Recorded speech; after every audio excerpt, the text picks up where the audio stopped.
नमस्कार दोस्तों, चलिए जानते हैं 10 मिनट में झारखंड की 20 बड़ी खबरों को। लेकिन वीडियो को शुरू करने से पहले लाइक और सब्सक्राइब जरूर कर दें। इंस्टाग्राम से कुरान मंगाना युवक को पड़ा भारी। साइबर ठगों ने खाते से उड़ाए 85,000 रुपए। बगोदर के डोरियो गांव के युवक इमामुल अंसारी ने इंस्टाग्राम से हैदराबाद से कुरान शरीफ मंगाई, लेकिन ये ऑर्डर उसके लिए भारी पड़ गया। साइबर ठगों ने उसे फंसाकर उसके बैंक खाते से 85,300 रुपए चुरा लिए। साइबर ठगों ने उसे एक ऐसा लिंक भेजा जिसमें उसे घर का पता अपडेट करने को कहा गया। जैसे ही इमामुल ने लिंक पर जानकारी भरी, ठगों ने उसका पूरा पैसा निकाल लिया। यह रकम फिलीपींस की करेंसी में टपाई गई, जिसका भारतीय रुपयों में 85,300 रुपए मूल्य था। साइबर ठगों ने इस झांसे के लिए इंडिया पोस्ट का लिंक बनाया था, जिस पर इंडिया पोस्ट का लोगो भी था। इससे इमामुल को भरोसा हो गया कि ये असली लिंक है। साइबर ठगों ने 25 रुपए चार्ज काटने की बात कहकर एटीएम कार्ड, पिन और ओटीपी तक जानकारी ले ली। इमामुल ने बताया कि उनके घर में 2 लोग पैरालिसिस की बीमारी से परेशान है। इलाज के लिए उन्होंने यह पैसा बचा कर रखा था, जो अब साइबर ठगों के चंगुल में फंस गया। उन्होंने साइबर पुलिस में शिकायत दर्ज कराई है और जांच चल रही है।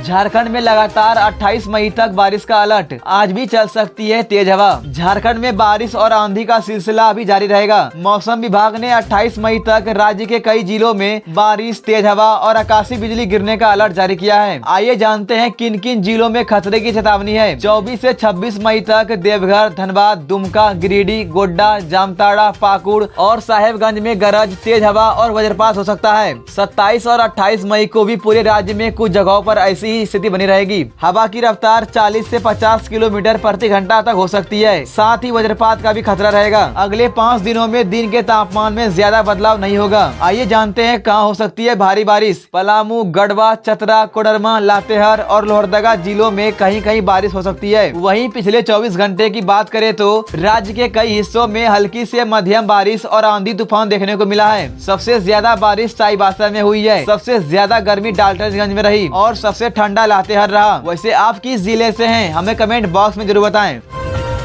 जेल में बंद आईएएस विनय चौबे की बिगड़ी तबीयत, रिम्स में किया गया भर्ती। झारखंड शराब घोटाला में गिरफ्तार सीनियर आईएएस अफसर विनय चौबे की तबीयत गुरुवार शाम अचानक खराब हो गई। वे रांची के होटवार जेल में बंद है। उनकी ब्लड प्रेशर की समस्या बढ़ने पर उन्हें इलाज के लिए रिम्स अस्पताल लाया गया। करीब शाम 5:30 बजे उन्हें सेंट्रल इमरजेंसी में लाया गया, जहाँ जाँच के बाद डॉक्टरों ने उन्हें पेइंग वार्ड में भर्ती कर लिया। इलाज डॉक्टर ऋषि तुहिन गुड़िया की निगरानी में हो रहा है। विनय चौबे को हाई ब्लड प्रेशर की परेशानी है। उन्हें किडनी की भी समस्या है। कोर्ट के आदेश पर जेल प्रशासन ने इलाज की मंजूरी दी थी। इस मामले में अब तक 5 लोगों की गिरफ्तारी हो चुकी है। 20 मई को आईएएस विनय चौबे और गजेंद्र सिंह को गिरफ्तार किया था।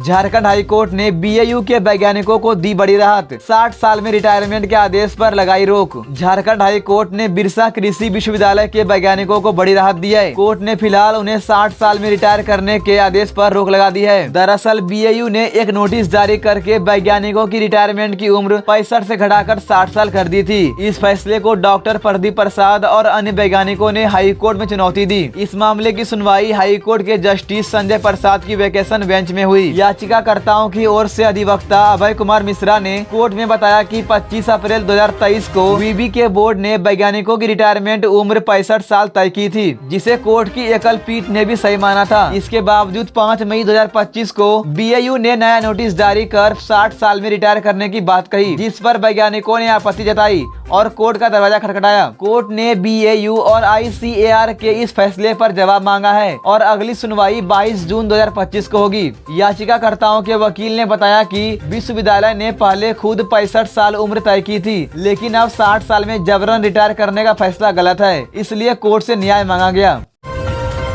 सभी महिलाओं के लिए आई बड़ी खुशखबरी। मैया सम्मान योजना के लाखों लाभुकों को जल्द मिलेगा पैसा। मैया सम्मान योजना के तहत पलामू जिले के 3,54,195 लोगों को जल्द ही पैसा मिलने वाला है। जिला प्रशासन ने तैयारी पूरी कर ली है और मई के आखिरी सप्ताह तक सभी के खाते में पैसे भेजे जाएंगे। जिला प्रशासन ने मैया सम्मान योजना पोर्टल से 3,71,408 लाभुकों का डाटा डाउनलोड किया है। इसमें से कुछ लोगों का डाटा ठीक नहीं था। 1155 लोगों की उम्र अधिक पाई गई। 619 लोगों का डाटा सिस्टम में फेल बताया गया। 15,179 लोगों के बैंक खाते में गड़बड़ी पाई गई, लेकिन 3,54,195 लाभुकों का डाटा सही पाया गया है और उन्हें पैसा देने की तैयारी पूरी हो गई है। इस बार सरकार 3 महीने का पैसा यानी कि मार्च, अप्रैल और मई का पैसा एक साथ देने जा रही है। सामाजिक सुरक्षा विभाग के अधिकारी ने बताया कि इस बार आधार आधारित भुगतान होगा। जिनका बैंक खाता आधार से जुड़ा होगा उन्हें ही पैसा मिलेगा। मार्च महीने में लाभुकों को 7,500 रुपए की राशि दी गई थी। अब फिर से उसी तरह बैंक खाते में सीधा पैसा भेजा जाएगा। 29 अप्रैल से 5 मई तक एक विशेष अभियान चलाकर लाभुकों के डाटा को अपडेट और आधार से जोड़ा गया ताकि भुगतान में कोई दिक्कत ना हो। वैसे आप किस जिले में हैं, हमें कमेंट बॉक्स में जरूर बताएं। जमशेदपुर जीएसटी घोटाले में ईडी की बड़ी कार्रवाई, 60 लाख जब्त, 800 करोड़ का है घोटाला। जमशेदपुर के जीएसटी घोटाले में ईडी ने बड़ी कार्रवाई की है। ईडी ने 10 लाख रुपए जब्त किए हैं जो फर्जी कंपनियों के 10 बैंक खातों में जमा थे। ये रकम 800 करोड़ रुपए के टैक्स घोटाले से जुड़ी है। ईडी ने कोलकाता के कारोबारी शिव कुमार देवड़ा को पूछताछ के लिए रिमांड पर लिया है। इससे पहले भी ईडी ने 3 और आरोपियों को गिरफ्तार किया था, जमशेदपुर के बिक्की भालोटिया और कलकत्ता के अमित गुप्ता और मोहित देवड़ा। ये तीनों अभी रांची के बिरसा मुंडा जेल में बंद है। जांच में सामने आया कि आरोपियों ने 135 फर्जी कंपनियां बनाई थी और फर्जी इनवॉइस के जरिए टैक्स चोरी की। इन कंपनियों के जरिए उन्होंने 14,325 करोड़ के फर्जी बिल बनाए और लगभग 800 करोड़ रुपए का इनपुट टैक्स क्रेडिट लिया। शिव कुमार देवड़ा इस घोटाले का मास्टरमाइंड बताया जा रहा है। उसने अकेले 7 फर्जी कंपनियों से करीब 56 करोड़ रुपए का टैक्स लाभ लिया। वहीं अमित और सुमित गुप्ता ने 47 करोड़ और बिक्की भालोटिया ने 16 करोड़ रुपए की टैक्स चोरी की। ईडी ने 7 और 8 मई को रांची, जमशेदपुर और कोलकाता में रेड कर आरोपियों के मोबाइल, दस्तावेज और डिजिटल सबूत जब्त किए थे। जांच अभी भी जारी है और आगे और गिरफ्तारियां हो सकती हैं। झारखंड के लेटेस्ट न्यूज को सबसे पहले देखने के लिए हमारे चैनल को सब्सक्राइब जरूर करें।